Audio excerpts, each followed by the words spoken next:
और अब बात डॉक्टर अर्चना शर्मा सुसाइड मामले की, जहां बुधवार की देर शाम सरकार ने बड़ी कार्रवाई करते हुए दौसा एसपी अनिल कुमार बेनीवाल को हटा दिया है। साथ ही लालसोट डीएसपी शंकरलाल मीणा को एपीओ कर दिया है। लालसोट एसएचओ अंकेश चौधरी को भी सस्पेंड कर दिया है। इसके साथ ही इस पूरे मामले की जांच के लिए संभागीय आयुक्त की अध्यक्षता में टीम बनाई गई है। इसके अलावा ऐसी घटनाओं की पुनरावृत्ति न हो, इसके लिए एसीएस होम की अध्यक्षता में एक समिति बनाई गई है। सारे फैसलों के बाद कलेक्टर कमर चौधरी धरना दे रहे डॉक्टर के पास पहुंचे और सारी कार्रवाई की जानकारी दी, जिसके बाद भी दौसा के डॉक्टर संतुष्ट नहीं हुए।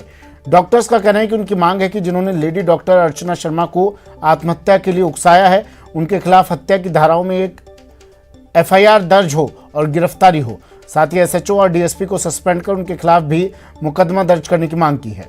डॉक्टर्स ने कहा कि जब तक सभी मांगों को पूरा नहीं किया जाएगा तब तक प्राइवेट हॉस्पिटल्स बंद रहेंगे।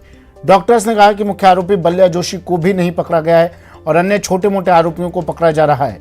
डॉक्टर्स ने यह भी साफ किया कि उन्होंने दौसा एसपी को हटाने की मांग नहीं रखी थी।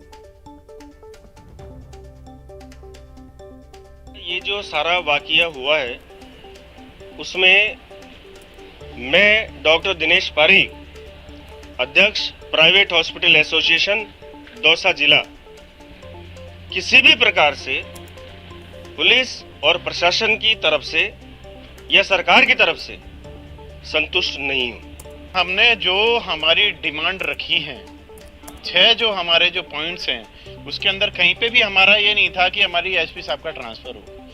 हमारी डिमांड है कि वहाँ के जो लोकल ऑफिसर हैं, जिन्होंने उनके साथ उस दिन शाम के टाइम ये कहा कि भाई 302 लगनी चाहिए और ये है, तो उसको उन्होंने लगाया उसके प्रेशर में कि वो जो गवर्नमेंट के जो बीजेपी के या किसी भी पार्टी के जो लोकल लीडर हैं, उनकी तरफ से जो अभद्र व्यवहार किया गया, उसके दबाव के अंदर पुलिस ने लगाया कि उनका सस्पेंशन हो।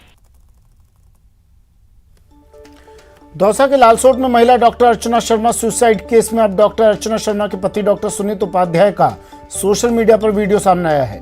इस वीडियो में डॉक्टर सुनीत उपाध्याय ने बड़े गंभीर आरोप लगाए हैं। तब वो लालसोट आ गए, उसकी डिलीवरी हुई, नॉर्मल सिजेरियन हो गया उसका। 2 घंटे बाद उसको मैसिव पीपीएच हुआ, एटोनिक पीपीएच हुआ।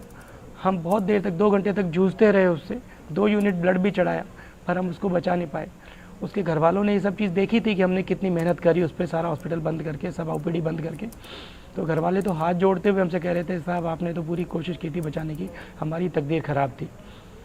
तो वो उन्होंने कहा कि साहब एम्बुलेंस भिजवा दो बस इसको घर छुड़वाने के लिए। तो हमने एम्बुलेंस उनको फ्री में भेजी और वो घर ले गए। घर ले जाने के बाद वहाँ पे अंतिम संस्कार की तैयारियाँ कर रही थी। फिर मुझे बताया किसी ने कि बल्ल्या जोशी, शिव शंकर बल्ल्या जोशी वहाँ पे घर जाके उनको उठा के लेके आया कि मैं तुमको खूब अच्छा मुआवजा दिलवाऊंगा। अस्पताल को लाश को लाके हॉस्पिटल के आगे पटक दिया। 100-200 लोगों की भीड़ इकट्ठी कर ली और भारतीय जनता पार्टी के कुछ और नेताओं को बुला लिया उसने, हरकेश मटलाना, एक जितेंद्र गोठवाल, और फिर ये भी आ रही थी कि डॉक्टर किरोड़ी लाल मीणा भी आ रहे हैं। ये शिवशंकर बल्ल्या जोशी पहले भी आनंद हॉस्पिटल में फिरौती ब्लैकमेल की पहले कोशिशें करता रहा है। हमने उसके खिलाफ एफआईआर भी दी थी, पर पुलिस डॉक्टर किरोड़ी मीणा के दबाव में उसके खिलाफ एफआईआर दर्ज नहीं करती। वो लालसोट थाने का हिस्ट्री शीटर है, पहले पुलिस वालों का सिर भी फोड़ चुका है, पर हर बार डॉक्टर किरोड़ी लाल मीणा उसको बचा लेते हैं और उनके नाम पर वो गुंडागर्दी करता है। हमने पूरी कोशिश करी ये मामला टले, लेकिन आखिर पुलिस वालों ने उसके दबाव में दफ़ा 302 हत्या का मुकदमा दर्ज कर दिया। सुबह जब डॉक्टर अर्चना ने यह खबर पड़ी तो वो घबरा रही थी, बोले बल्ल्या जोशी, महेश बिहारी वगैरह पत्रकार क्या मुझे जेल भेज देंगे। तो उसको लगा ये तो अब मुझे जेल भेज देंगे। मैं उसको समझाया कि नहीं, ऐसी जेल नहीं होती, पर शायद उसकी दहशत निकल नहीं पाई और उसने मुझे भी नहीं बताया और 10:30-11 बजे के आसपास उसने सुसाइड कर लिया।